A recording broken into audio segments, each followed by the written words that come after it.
She was the kind of woman people looked through, not at. Tilda Marsh had made a science of invisibility. Not the dramatic kind. Not the girl who hid behind curtains or ate alone in bathroom stalls. No, she had perfected something far more useful, the art of simply not registering. She moved through rooms like background noise. She arrived early, left late, kept her voice measured and her opinions swallowed. She wore muted colors. Grays, navy, the occasional dark plum, nothing that might catch a light and demand to be seen. She was 29 years old, 5'4", and soft in every direction. Her hips were wide, her waist a generous curve, her arms the kind that dimpled at the elbow when she bent them.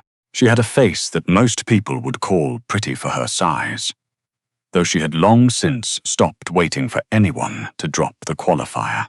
She had warm brown eyes behind wire-rimmed glasses, and dark hair she kept twisted up in a low bun, because letting it down felt like too much, like asking for something she wasn't sure she deserved. She was the head bookkeeper at Meridian Imports, a mid-sized logistics firm based out of New Orleans that moved containers of olive oil, ceramics, and specialty textiles from Southern Europe into the American South.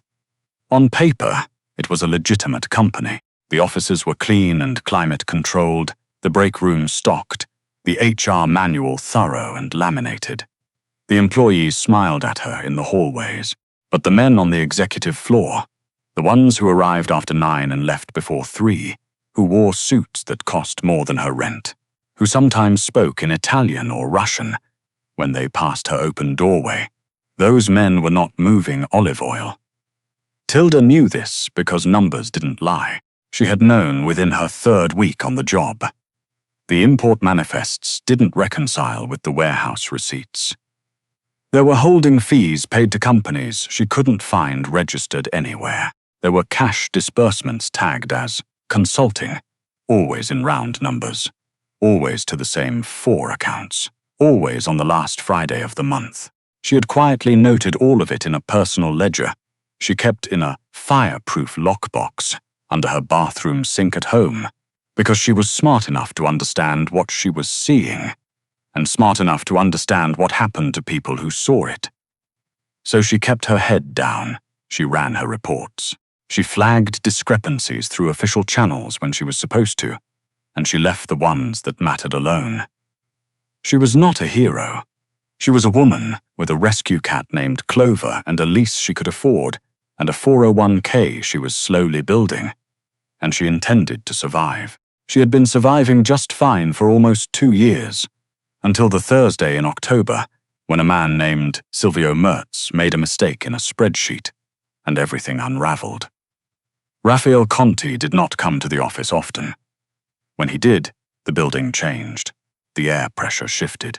Assistants straightened their posture without being asked. The executive floor went from professionally subdued to something closer to reverent. Even the elevator seemed to move faster when he stepped into the lobby.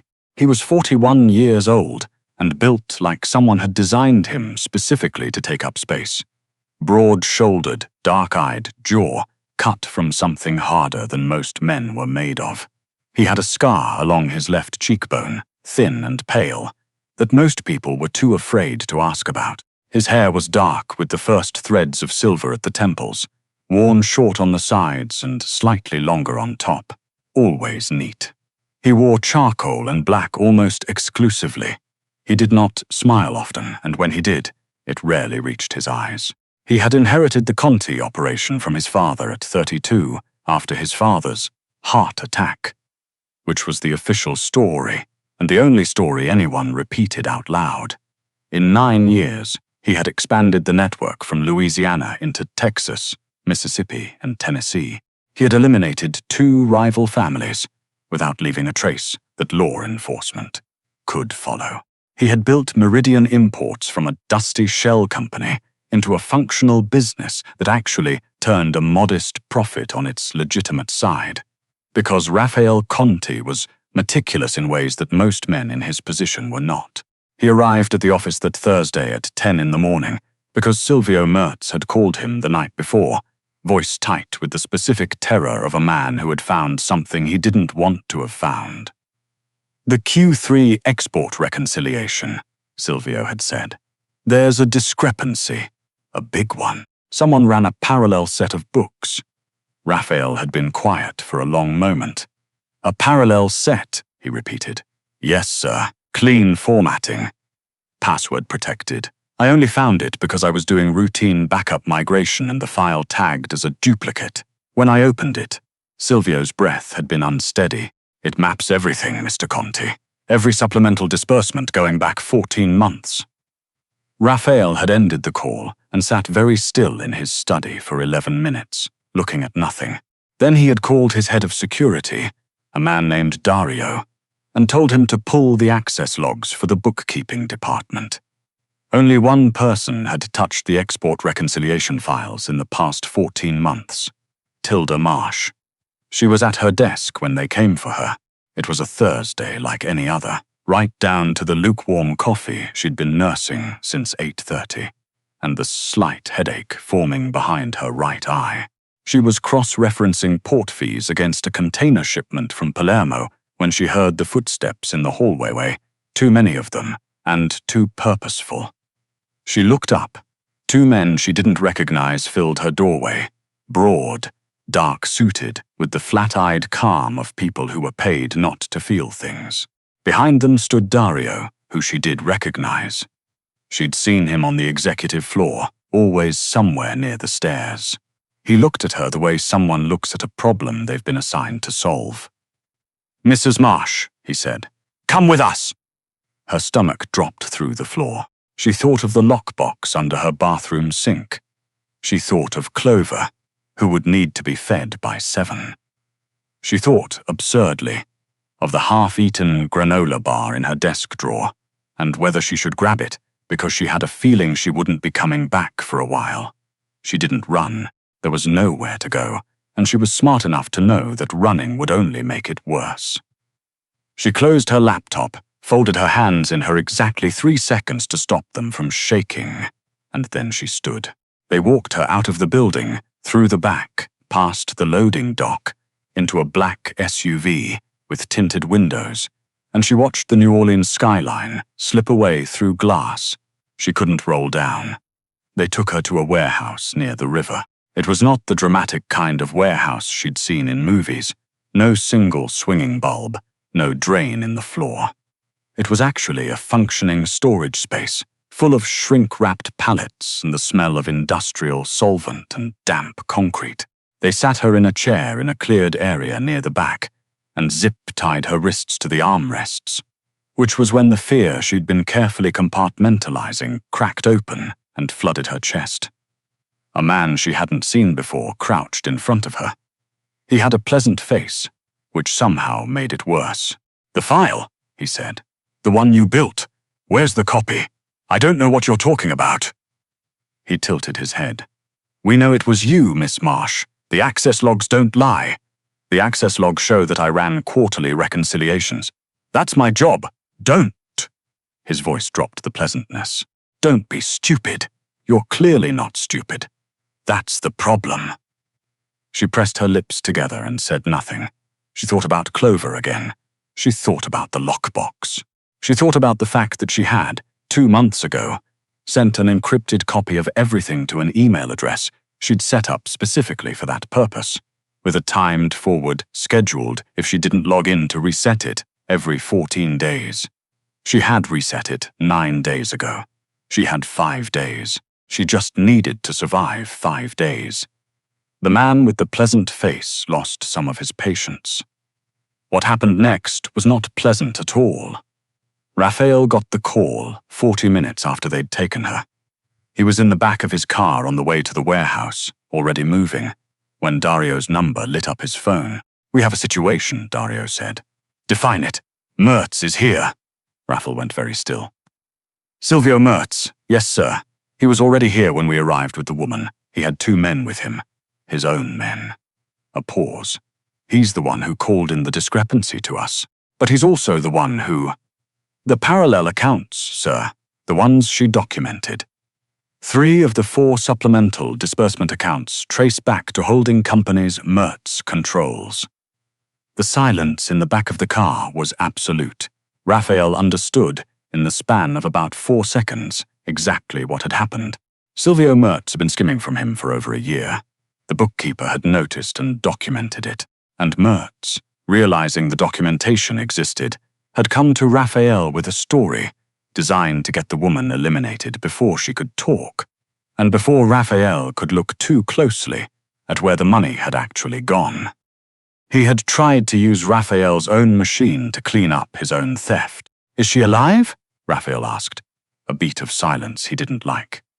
"She's alive," Dario said carefully. "How badly?" Mertz's man worked on her before we could intervene. Her face, her arms, another pause. "She didn't give them anything." Something shifted in Raphael's chest. It was not a feeling he was accustomed to, and he did not immediately identify it. He would think about it later. Right now, there was only the cold, clarifying white of fury. "Don't let anyone else touch her," he said. "And keep Mertz exactly where he is." He ended the call and looked out the window at the river. He had seen Tilda Marsh exactly twice in 2 years. The first time, she had been in the hallway outside the executive floor, carrying a stack of folders and looking at her shoes. He had noticed her the way he noticed most things, catalogued her, filed her, moved on. She was the bookkeeper. Medium height, dark hair, glasses, careful. The second time had been 3 weeks ago, when he had arrived unannounced and found her at her desk, long after everyone else had gone home. She hadn't known he was there. He had stood in the doorway for a moment and watched her work. The way she frowned at the screen, the way she pressed her pen against her lower lip when she was thinking, the way she had a small potted plant on her desk that she'd clearly been tending because its leaves were glossy and green. She had muttered something under her breath about a rounding error, pulled up a different tab, cross-referenced it against a printout, and then made a small sound of satisfaction when she found what she was looking for. He had left without saying anything. He hadn't been able to explain, even to himself, why he'd stayed as long as he had. Now he pressed his knuckle against his mouth and looked at the river and thought about a woman who had sat in a chair in his warehouse and bled and not said a word, because she was protecting evidence against a man who had been stealing from him. The fury in his chest was very cold and very clear. She heard him before she saw him. Not his voice, just his presence. The warehouse had been loud with the particular tension of men waiting for something, and then, all at once, it went quiet. The kind of quiet that moves through a crowd like a current. She heard footsteps, different from the others, measured, unhurried. The footsteps of someone who had never once in his life needed to hurry because everything waited for him. Tilda lifted her head. He was taller than she'd thought. She'd seen him only at a distance, through glass, passing through a corridor. Up close, Raphael Conti was something else entirely. He moved through the warehouse like he owned it, because he did, and he stopped in front of her and looked at her, and his face did something she had not expected. It broke, not visibly, not dramatically. It was a small thing, a tightening around the eyes, a fractional change in the set of his jaw, the way his gaze moved across her face and her arms, and the dried blood at her temple, and went completely, terrifyingly still. He crouched down in front of her, which put him at eye level, and he looked at her for a long moment without saying anything. "Tilda," he said. Not Ms. Marsh, Tilda, like he'd been saying it for years. She stared at him. Her right eye was swelling, and speaking pulled at her split lip. But she held her chin level, because she had decided a long time ago that she would not collapse in front of anyone, not even a man who could have her disappeared on a Tuesday. "I'm not going to hurt you," he said. "With respect," she said. "You'll forgive me if I reserve judgment." Something moved across his face. She couldn't name it. He reached into his jacket pocket and produced a folding knife, and she flinched before she could stop herself. But he only used it to cut the zip ties at her wrists. The blood rushed back into her hands in a painful wave, and she bit down on a sound. He watched her hands. He did not touch her, even though she could see from the deliberate way he held himself still that he wanted to. "The accounts," he said quietly. "You documented them. 14 months of supplemental disbursements to 4 holding companies." She met his eyes. "3 of them traced to Silvio Mertz. I can give you the account numbers, the transfer dates, the corresponding manifest codes he used to obscure the amounts. All of it." A pause. "You have this memorized," he said. "It wasn't a question. I have a very good memory." He was quiet for a moment. "Where's the documentation?" She held his gaze. "Somewhere safe, with a dead man's switch." The silence stretched. She watched him work through the implications, the copy she'd made, the timed forward, the fact that she had built herself a failsafe, not because she'd planned to use it, but because she'd understood from the beginning that knowing what she knew meant building one. 5 days, she said. "I need to log in and reset it. If I don't, it goes to 3 different addresses."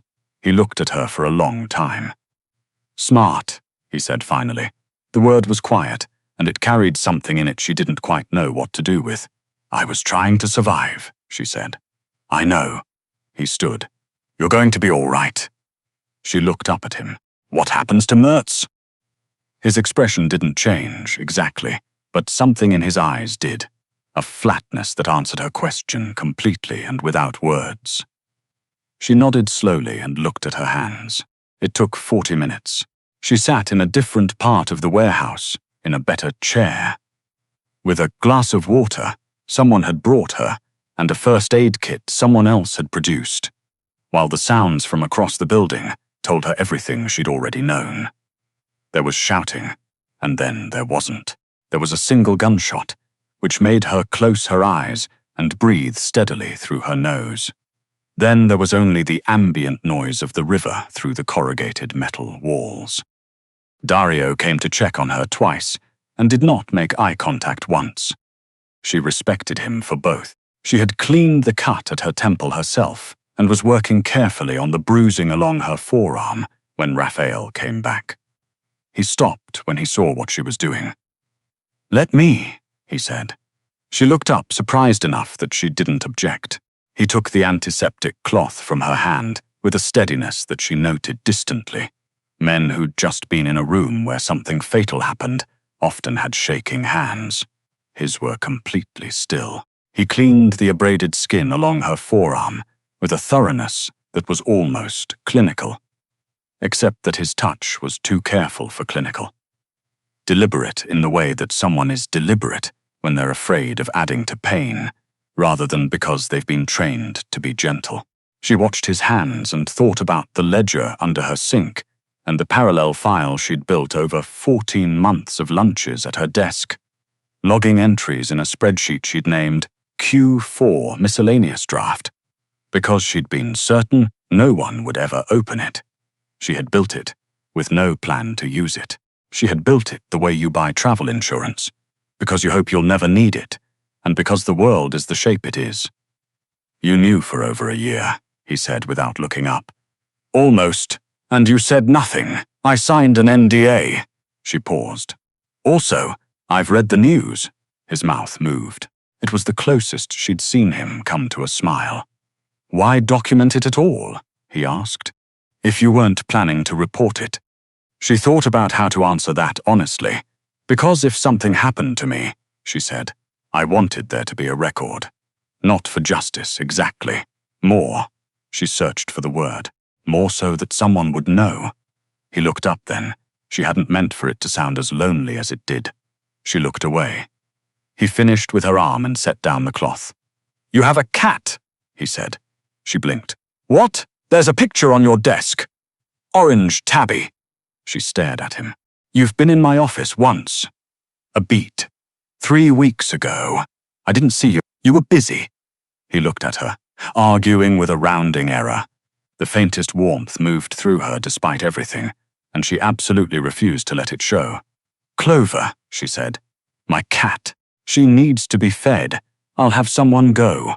He said it like it was nothing, like making sure her cat was fed was a natural and obvious conclusion to the worst evening of her life. She looked at him for a long moment. "Why?"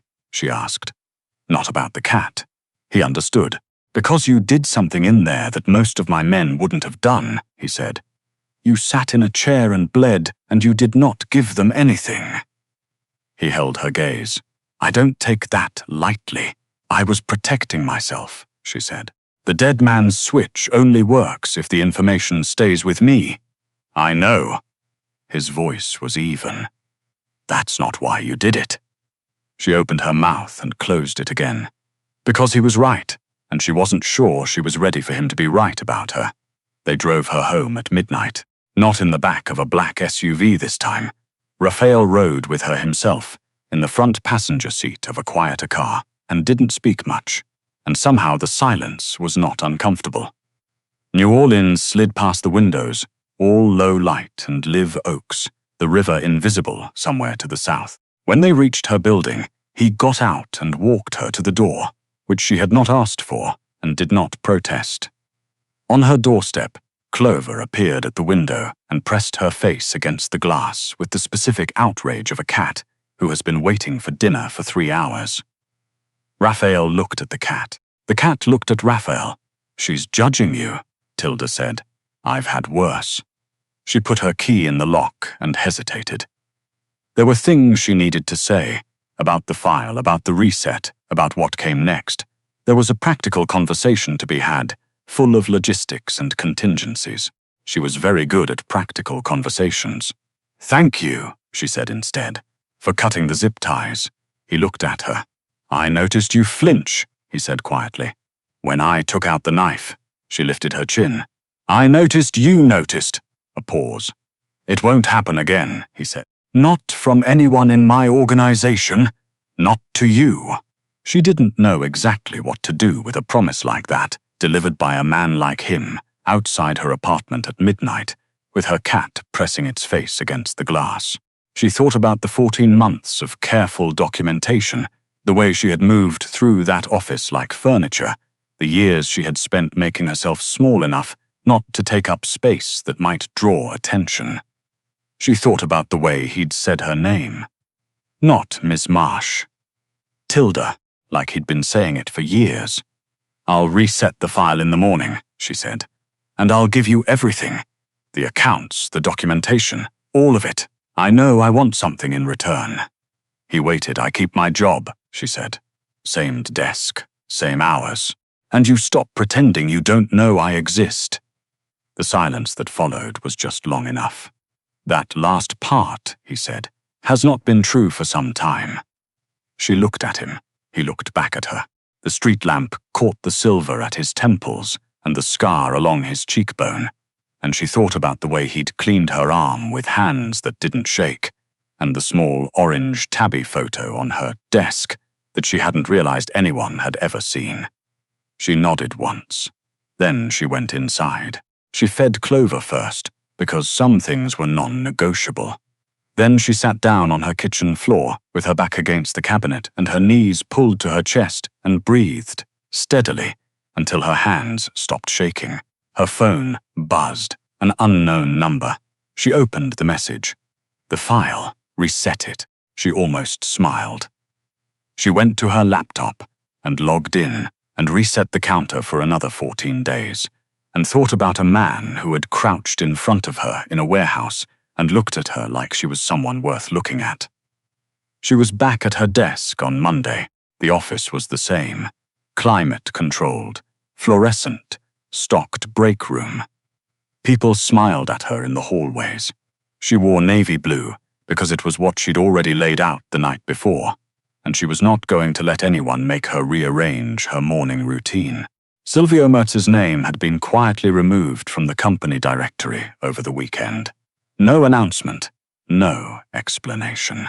The way things disappeared around here. She was running her 9 o'clock reconciliation when she heard footsteps on the stairwell. The particular measured cadence she had apparently already learned to recognize. And then Raphael Conti appeared in her doorway. He looked at her. She looked at him. Clover's photo was still on her desk, slightly adjusted from where she'd straightened it that morning. "The Q3 supplemental reports," he said. I'd like a full audit, 14 months. I can have a preliminary summary by end of week. Good. He didn't leave. She raised her eyebrows. There's a dinner, he said. Thursday.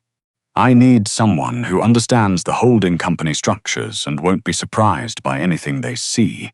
She held his gaze. A dinner, a business dinner, a beat. You'd need to dress for it. She thought about the emerald. No, the burgundy dress in the back of her closet she'd bought 2 years ago for a friend's wedding and worn once. She thought about the way he'd said her name. She thought about 14 months of documents sitting in an encrypted folder, and the 5 days she'd had, and the fact that she was still here. What time? She said. Something moved in his eyes. It was warm, and it was quiet, and it was entirely his. 7, he said. I'll send a car. He left. She turned back to her screen. She didn't smile until he was well down the hallway, and even then she kept it small and private, pressed against the rim of her lukewarm coffee cup, belonging entirely to herself. Some things, she had learned, were better when they happened slowly, when they were earned detail by careful detail, by a woman who had always been worth seeing, even when no one had thought to look.